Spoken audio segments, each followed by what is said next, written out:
Hawak na ng Cebu City PNP ang binatilyo na suspect na nahulihan ng 748K na halaga na hinalang Shabu sa sinagawang buy-bust operation ng mga otoridad sa Barangay Labangon, Cebu City noong 22 ng Disyembre sa taong kasalukuyan. Ayon kay Police Major Marvin B. Fijarido, Officer in Charge ng Police Station 10, Cebu City Police Office, bandang 10:55 ng gabi nang kinasal ng operatiba ang buy-bust operation na nagresulta sa pagkasakote ng suspect si Alice Gigi, minor de edad, residente ng Barangay Labangon, Cebu City. Nasabat mula sa binatilyo ang 6 na medium plastic sachet na hinalang shabu na may timbang na 110 na gramo at may standard drug price sa 748,000 pesos. Buy-bust money at isang pouch. Kasalukuyang nasa custody ng WCPD investigator ang nasabing binatilyo para sa pagpuno ng mga naaangkop na kaso sa korte. Ang pagkasagip sa naturang minor de edad ay bahagi ng pinaigting na kampanya ng kapulisan ng Cebu City laban sa iligal na droga na pinupuntiriya ang mga tulak na tumatakbo sa loob ng mga barangay at panloob ng mga sitio.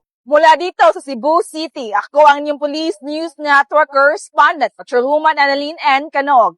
Alagad ng batas, tagataguyod ng balitang pulis.